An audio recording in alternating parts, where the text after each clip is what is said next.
So, good morning, students. So, this already we have discussed about factors affecting distribution of drugs. In this, I told you different types of factors which are affecting the distribution. With this, the first point, in the last class I told you about tissue permeability of the drug. So, in the tissue permeability of the drug, I told you different physiochemical properties of drug molecules, like different pK value, lipophilicity, partition coefficient. So these will affect the distribution of the drug in the blood circulation and distribution in different parts of the body. Because if the drug is having more lipophilicity, it can easily distribute throughout the body. But generally, the pH or pK value will not affect that much because our blood pH will remain constant, that is 7.4. So it will not affect that much for the ionization of the drugs.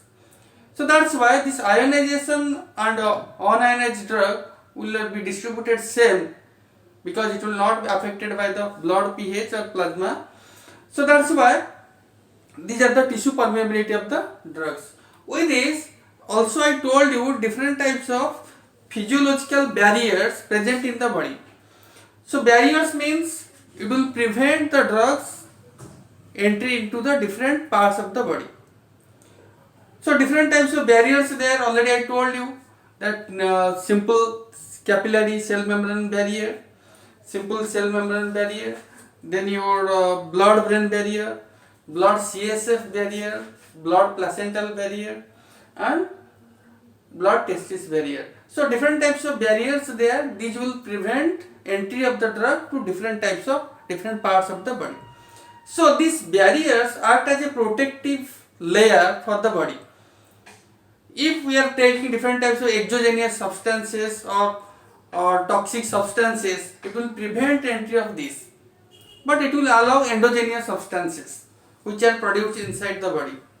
So like that, from all these, the strongest barrier I told you, blood brain barrier, or simply you are calling as BBB, blood brain barrier, which will prevent entry of the drug to the brain, because brain is a very important organ which will control all the parts, we can tell, nervous systems, CNS, ANS.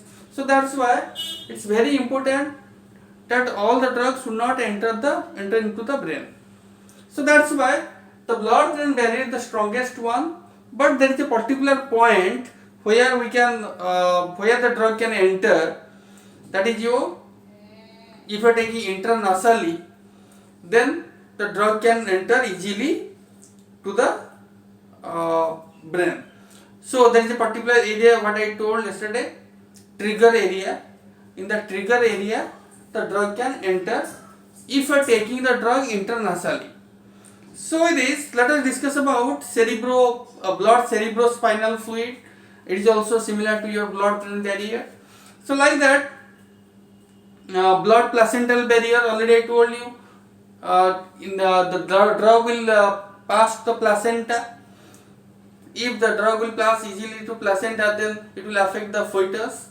So that's why it is also a barrier, but it will not prevent that much, because maximum drugs can cross this barrier easily, and this will also give a teratogenic effect. Already I told you teratogenicity, and the drugs which are giving teratogenicity to the fetus is known as teratogens. So there are so many types of drugs that will give teratogenicity, like your tetracycline, also different types of penicillins, which will give a teratogenic effect.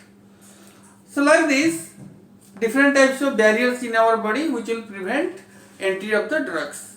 Let us discuss about another factor, organ tissue size and perfusion rate. So previously it is known that permeability of the drug is affecting the distribution of drug completely, but it's not only permeation, because permeation is only required for water soluble drugs, or it may be your ionic drugs or polar drugs, it is required. But if the drug is highly lipophilic, then what about that? So for that, there is another factor that is known as perfusion rate. That is, perfusion rate means how much amount of blood is flowing to a particular organ. That also affecting the distribution of drugs in the different organs. So that's why two factors, two rate limiting steps there. One is your permeability rate limited, second one your perfusion rate limited. So those are unionized drug, and those are polar in nature, water soluble nature. These can enter easily, distribute well, and for that permeability is the important factor. But those are lipophilic drugs, they need to perfusion rate limited. That means it depends upon the how much distribution will occur to a particular organ, and how much blood flow will occur to the particular organ. That will affect the distribution of drugs. So let us discuss about what is this perfusion rate. So it is generally defined as the volume of blood that is flows per unit time for the unit volume of the tissues. That means it is a rate in which it is a particular volume of blood in which the flows per unit time, particular time, how much amount of volume, how much amount of blood will flow in particular volume of tissues. So that is your perfusion rate. That means this is a calculation how much amount of blood will flow at a particular time in a particular volume of tissues. That is your perfusion rate. So there are so many types of organs there in our body. So we cannot find out individual perfusion rate of the different organs, and we cannot calculate. So that's why it's divided into three types generally: highly perfused organ, moderately perfused organ, and poorly perfused organ. Highly perfused means those are having more perfusion rate, they are coming under highly perfused organs. Those are having medium, moderately perfused, and those are having very less, they are called as poorly perfused. So let us discuss about some examples like lungs. So then lungs having perfusion rate is the highest one, because as you know that lung is responsible for the purification of blood, because it will make oxygenated blood and it will remove carbon dioxide from the blood. So that's why it's a very important organ. So the blood flow is more in the lungs. So the perfusion rate of lungs is 10.2. That is unit is ml per minute per ml. The unit is ml per minute per ml. So it is, from this, if you remember this, you can easily write the definition of the perfusion rate. So it is like kidney also high perfused organ 4.5, liver 0.8, heart 0.6, brain 0.5. So these are all your highly perfused organ. Now coming to moderately perfused, your muscles and skin, that is 0.034 perfusion rate, skin 0.033, poorly perfused organs like fat, that we are telling as adipose tissues, bone, skeletons. So these are having very poorly perfusion rate, that is 0.02. So these are all about your perfusion rate, and that is affecting the distribution of drugs. Now let us discuss about binding of drugs to tissue components. So binding of drugs to tissue components, for that there is a separate unit for you that we will discuss in the protein binding of drugs. That complete unit we will discuss in the next class onwards, binding of drugs to tissue components. So how the drug is binding to proteins, what are the different types of proteins present in our body, and how it will affect the distribution, and how it will affect the therapeutic effect of the drugs. So that we will discuss in the next class. With this, let us discuss about the different miscellaneous factors like age, pregnancy. So these will affect your distribution, obesity, diet, disease states, and different drug interactions. So these will affect your distribution of drugs. So generally let us discuss about age how it is affecting the distribution of drugs. So if we try to discuss about total body water each infant is more as comparison to normal adults. So that's why the distribution will be different in case of infants. Fat content in is also higher in case of infants and elderly persons. So that's why if fat content is more, the distribution will be also slower. Skeletal muscle generally it is less in infants and elderly persons. Like organ composition means blood brain barrier that is poorly developed in case of infants. So that's why maximum drugs whatever we have given will go to the brain of the child kids. So that's why you have to take care of which type of drug we are giving to infants.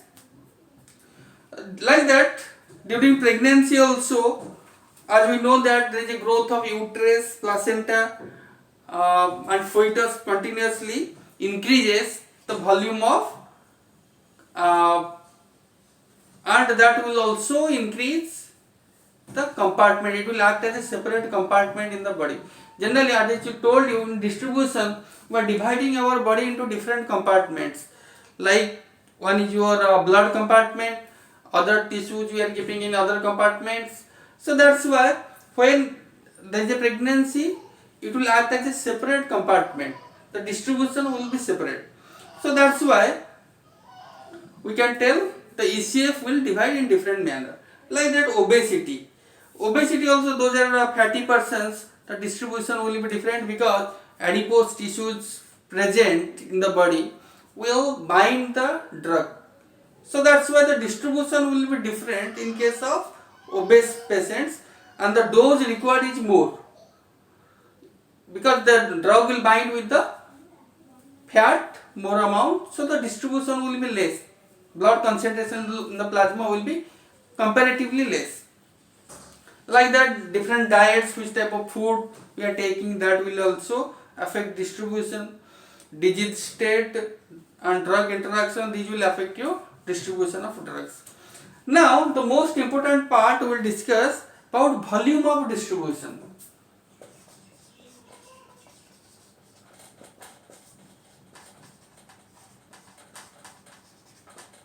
Volume of distribution. So what is this volume of distribution?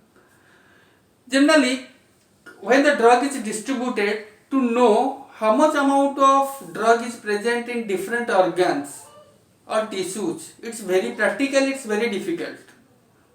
It is impossible to find out because we need to remove all the organs from the body to find out what is the drug concentration.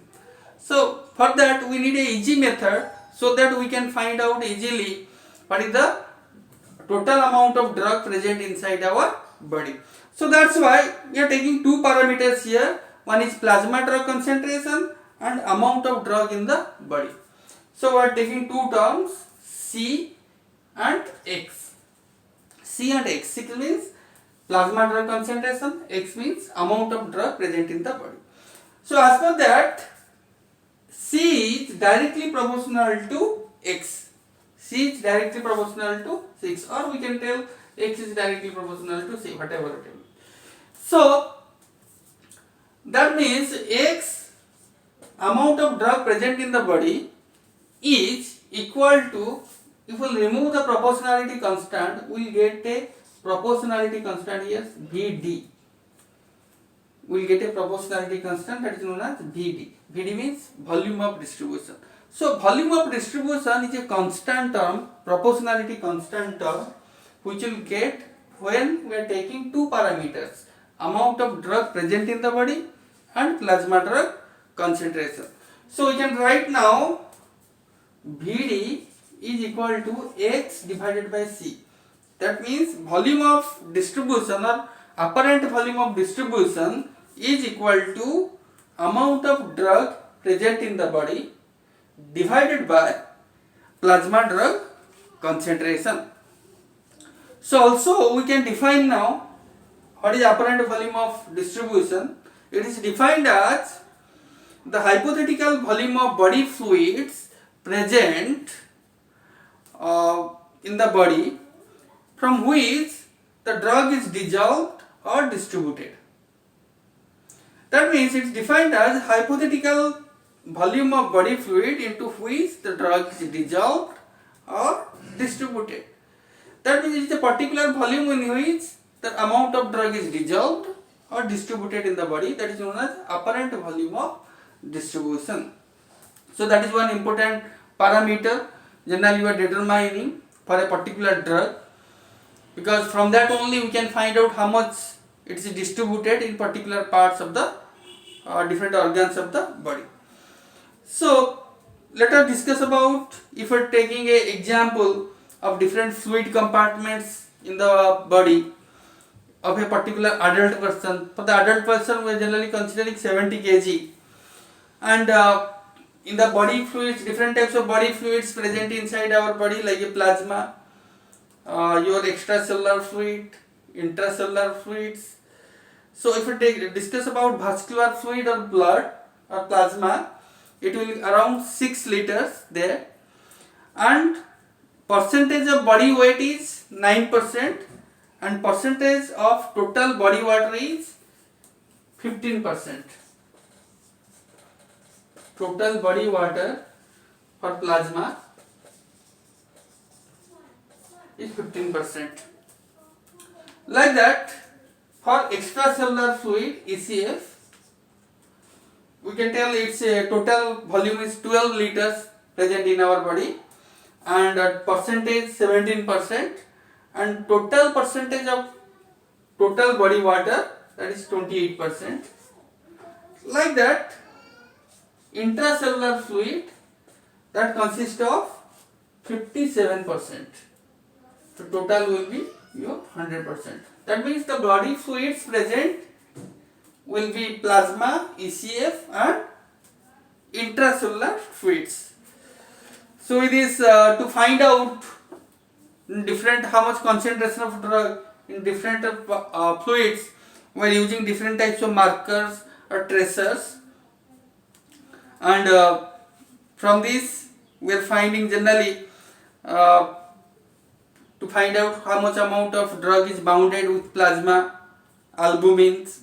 We are using different types of dyes, like your high molecular weight dyes we are using, like Evans blue, your indocyanamine, and your green, indocyanamine green. So that's why different types of dyes we are using to find out how much amount of drug is binded with albumin. So these are all about your volume of distribution, and in the next class we will discuss about protein binding of drugs. Thank you.